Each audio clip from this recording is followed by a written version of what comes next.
Okay, so I just finished watching the Conan O'Brien Mark Twain Prize ceremony, and it was beautiful. For all intents and purposes, it was a beautiful show. Conan deserves it. No notes. Were there problems? Were there problematic people on the stage? Yes, of course. Obviously, it's Hollywood. But Conan gives an exceptionally profound acceptance speech at the end where he talks about Mark Twain, aka Samuel Clemens's legacy of anti-bigotry, anti-racism, how his literature invited people to interrogate and question the American empire. What I did immediately after is I went back and I rewatched the Conan travel episode where he goes to Israel, and more specifically the segment that made it to air, where he goes into the West Bank, and it's like a 2-minute blip where he talks to some young boys, and to an older gentleman at the gate of the right of return. More specifically, the online only segment, where he talks to the Palestinian activists. I want you to go back, if you've never watched it. I want you to watch it. But if you watched it 7 years ago when it aired, I want you to go back and rewatch it now.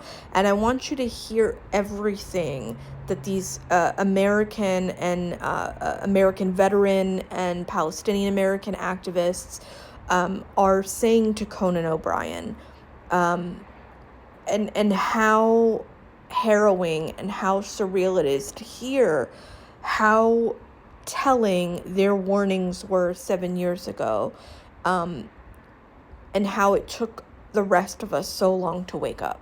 I love Conan O'Brien in my bones. In my bones, I love that man. I love his art.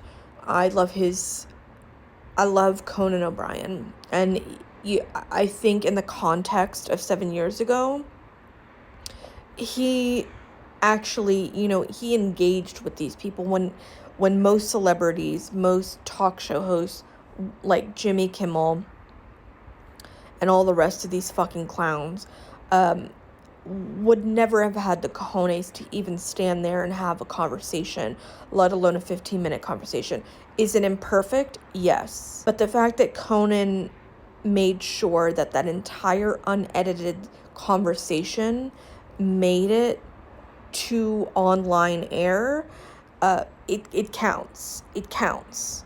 Do I wish he would do more? Do I wish he would say more? Just like the gentleman in that clip was like, hey, Bill Hicks, Richard Pryor, these people use their platform to say X, Y, and Z.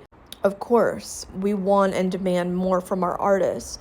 And listen to these two women, especially the black woman from Brooklyn and the Palestinian American woman, the British Palestinian woman.